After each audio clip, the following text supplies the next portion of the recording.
ఇదే సభలో ఆ రోజు ముఖ్యమంత్రి గారు చాలా ప్రగల్భాలు పలికారు. ఒక 3 సంవత్సరాల్లో రాష్ట్రంలో ఉన్న స్కూల్స్ పరిస్థితి మొత్తం కూడా ఇట్లా మారుస్తామని చెప్పి దానికి నాడు నేడు అని పేరు పెట్టి దాన్ని ఒక ఆదాయ వనరుగా మార్చుకున్నారు.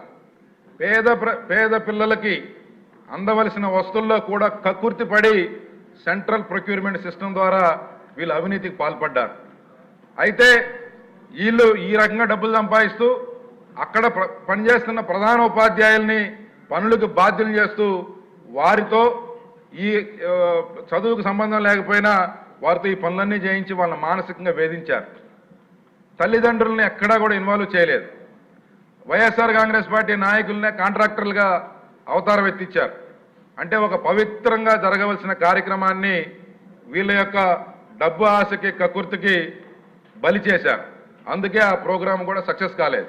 దాంట్లో ప్రధానంగా నేను మా నియోజకవర్గం కానీ ఇతర ప్రాంతాల్లో చూసింది ఏంటంటే సార్, ఎక్కడైతే పాఠశాలకి డబ్బు ఖర్చు పెట్టి వాటిని బాగు చేశారో అదే ప్రభుత్వం తర్వాత సంవత్సరంలో ఆ పాఠశాలని క్లోజ్ చేసింది. ఇది చాలా దుర్మార్గం సార్. చాలా కేవలం వారు అడ్డగోలుగా డబ్బులు సంపాదించడానికే ఈ యొక్క పథకాన్ని వాడారు కానీ ఏమాత్రం చిత్తశుద్ధి లేదు. ఈరోజు యువ నాయకులు లోకేష్ బాబు గారు దాదాపు 226 రోజులు 3132 కిలోమీటర్ల పాదయాత్ర చేసి రాష్ట్రంలో ఉన్న అన్ని సమగ్రమైన ఒక అవగాహనతో వారు ముందుకు వచ్చారు. ఇలాంటి పరిస్థితుల్లో వారు విద్యాశాఖకి ఒక ప్రక్షాళన చేస్తూ ఒక మంచి వ్యవస్థని నిర్మాణం చేసేదానికి ఒక ఉక్కు సంకల్పంతో పనిచేస్తారనే ఆశాభావం అందరిలో ఉంది. కాబట్టి ఈ యొక్క వ్యవస్థని ఇంకా దాన్ని ప్రక్షాళన చేసి ఇంకా మెరుగైన వస్తువులతో పేద విద్యార్థులకి మెరుగైన విద్యని అందించే ఆ మహాయజ్ఞాన్ని ఆ రోజు చంద్రబాబు నాయుడు గారు మొదలుపెట్టారు. ఈరోజు లోకేష్ బాబు గారు పూర్తి చేయాలని చెప్పి కోరుతూ సెలవు తీసుకుంటున్నాం. Thank you. మంత్రి గారు. అధ్యక్ష, ఈ సబ్జెక్ట్ మీద శ్రావణ్ గారు, రాజు గారు, నరేంద్ర గారు, సాంసరావు గారు మాట్లాడటం జరిగింది. అధ్యక్ష, వాళ్ళు మాట్లాడటం కాదు, గౌరవ సభ్యుల మనోభావాలన్నీ వాళ్ళు చెప్తాం జరిగింది.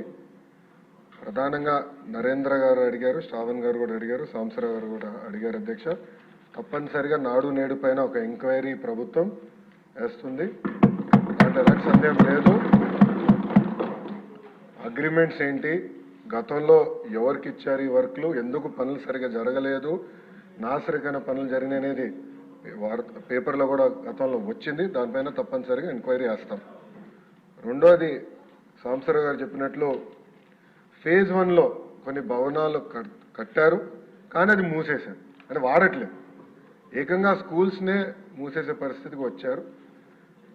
తెలుగుదేశం, జనసేన, భారతీయ జనతా పార్టీ విధానం ఒకటి, ప్రభుత్వ పాఠశాలల్ని మేము బలోపేతం చేస్తాం, ప్రైవేట్ పాఠశాలలకి ధీటుగా ప్రభుత్వ పాఠశాలలు తీర్చిదిద్దాలనేది మా లక్ష్యం. అందుకే చంద్రబాబు నాయుడు గారి నాయకత్వంతో మెగా డిఎస్సి కూడా ప్రకటించాం. ఉపాధ్యాయుల పోస్టులు కూడా భర్తీ చేస్తున్నాం. నెక్స్ట్ ఇయర్ ఏదైతే స్కూల్ ఓపెన్ అయ్యే సమయానికి ఉపాధ్యాయులు కూడా పకడ్బందీగా మేము ఏర్పాటు చేస్తాం. దాంతోపాటు రాజుగారు ప్రధానంగా ప్లే గ్రౌండ్స్ ఏర్పాటు చేస్తే బాగుంటుందని కోరారు. ఉపాధి హామీ పథకంతో అనుసంధానం చేస్తాం. పవనంతో నేను చర్చిస్తాను. ఆయనతో పాటు మన స్పోర్ట్స్ మినిస్టర్తో కూడా ఆల్రెడీ డిస్కషన్ చేశాను. ఇంటర్ స్కూల్ కాంపిటీషన్ ఎట్లా పెట్టాలి, ఇంటర్ డిస్ట్రిక్ట్ కాంపిటీషన్స్ ఎట్లా ఏర్పాటు చేయాలి, కేవలం స్పోర్ట్సే కాదు ఆర్ట్స్ అండ్ క్రాఫ్ట్స్ని ఎట్లా ప్రోత్సహించాలి అని దానిపైన మేము కూడా డిస్కస్ చేస్తున్నాం. సాంసర్ గారు అన్నట్లు ఉపాధ్యాయుల్ని కూడా పెద్ద ఎత్తున హెరాస్మెంట్ జరిగింది. గత ప్రభుత్వం వాళ్ళకి అనేక యాప్లు ఇచ్చి వాళ్ళు అన్ని రకాలుగా ఇబ్బంది పెట్టిన విషయం వాస్తవం. పాదయాత్రలో కూడా ఉపాధ్యాయులను కలిశారు, వాళ్ళ సమస్యలు నాకు చెప్తాం జరిగింది. ఈ సంవత్సరం నా ఆలోచన, I'm subject to correction from members, నా ఆలోచన ఏంటంటే ఈ సంవత్సరం ముందల కేజీ టు పీజీ విద్యను మొత్తం ప్రక్షాళన చేద్దాం. నేను పక్క రాష్ట్రాల్లో కూడా ఎలాంటి కార్యక్రమాలు జరుగుతున్నాయి అనేది నేను చదువుతాను. ఉత్తరప్రదేశ్లో నిపుణ్ కార్యక్రమం చేస్తున్నారు, ఢిల్లీలో కూడా అనేక కార్యక్రమాలు చేస్తున్నారు. నేను కూడా అది మొత్తం రివ్యూ చేస్తున్నాను. నేను కూడా ఫీల్డ్ విజిట్స్కి వెళ్ళాల్సిన అవసరం ఉంది. ఒక పక్కన విద్యార్థుల కోసం మనం డబ్బులు ఖర్చు పెడుతున్నాం, మిడ్ డే మీల్స్ కార్యక్రమాలు ఇస్తున్నాం, ఇన్ఫ్రాస్ట్రక్చర్ ఇంప్రూవ్ చేస్తున్నాం. కానీ లెర్నింగ్ అవుట్కమ్స్ ఏంటి? ఎందుకంటే మంగళగిరిలో కూడా నేను ఉపాధ్యాయులను కలిసినప్పుడు వాళ్ళు అదే అడిగారు. 6వ తరగతి వరకు మీరు ఏం నేర్పించకుండా మాకు తోయేసి మంచి మార్కులు రావాలంటే ఎట్లా వస్తాయి? సో లెర్నింగ్ అవుట్కమ్స్ ఎట్లా మెజర్ చేయాలి అని దానిపైన కూడా మేము చర్చిస్తున్నాం. కేజీ టు పీజీ నేను పాదయాత్రలో కూడా చెప్పాను, కరికులంని బలోపేతం చేయాలి, రీవర్క్ చేయాల్సిన అవసరం ఉంది. అది చేసే ముందర పక్క రాష్ట్రాల్లో ఏం జరుగుతుందో కూడా నేను చూస్తున్నాను అధ్యక్ష. దానివల్ల వాళ్ళకి వచ్చిన అవుట్కమ్స్ ఏంటి అనేది మేము చదువుతున్నాం. ఆ మొత్తం రోడ్ మ్యాప్ ప్రిపేర్ చేసి సంఘాలతో కూడా మేము చర్చించి అందరు బయ్యన్ అయిన తర్వాత ఆ రోడ్ మ్యాప్ ప్రజల ముందర పెట్టాలనేది నా లక్ష్యం. దాని తర్వాత ప్రజల దగ్గర నుంచి కూడా అభిప్రాయ సేకరణ చేసిన తర్వాత ఆ కార్యక్రమాన్ని మేము అమలు చేసి నెక్స్ట్ అకాడమిక్ ఇయర్కి తీసుకొస్తాం.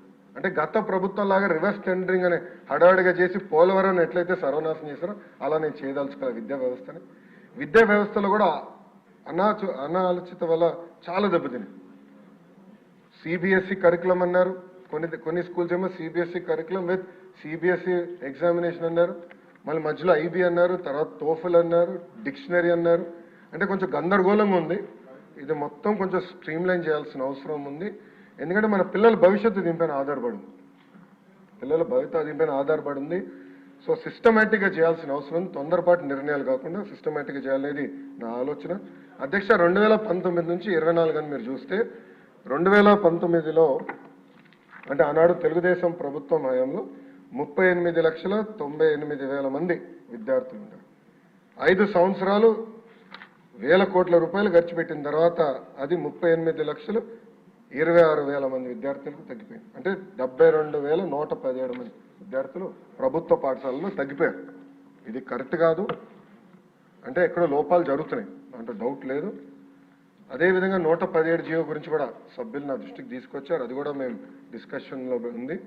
దానిపైన కూడా తొందరలోనే ఒక నిర్ణయం తీసుకుంటాం. కానీ ఎన్డీఏ ప్రభుత్వ ఆలోచన వెరీ క్లియర్. ఉపాధ్యాయులు నియమిస్తాం, ఆగిపోయిన పనులు పూర్తి చేస్తాం, జరిగిన పనులపైన తప్పనిసరిగా ఎంక్వైరీ చేస్తాం. థ్యాంక్ యూ అధ్యక్ష. మంత్రి గారు కూర్చోండి. మంత్రి గారు సభ్యులకి కూర్చుని ఏంటంటే ఎంక్వైరీ జరగాలి, కానీ మీరు తీసుకొచ్చే చర్యలు ఇది అవసరమైన చెప్తూ బాగుంటుంది నా ఉద్దేశం. అధ్యక్ష, సభ్యులు గౌరవ సభ్యులు ఎంక్వైరీ కోరారు అధ్యక్ష, తప్పనిసరిగా ఎంక్వైరీ చేస్తాం అధ్యక్ష. దాని తర్వాత నెక్స్ట్ సెషన్ అంటే ఎంక్వైరీ నివేదిక వచ్చిన తర్వాత నెక్స్ట్ సెషన్లో నేను టేబుల్ చేస్తాను. Okay, thank you. లేదు శ్రావణ్ ప్లీజ్, శ్రావణ్ గారు ఒక్క క్వశ్చన్కి ప్లీజ్ వినండి. ఒక క్వశ్చన్కి 37 minutes అయింది అంతే.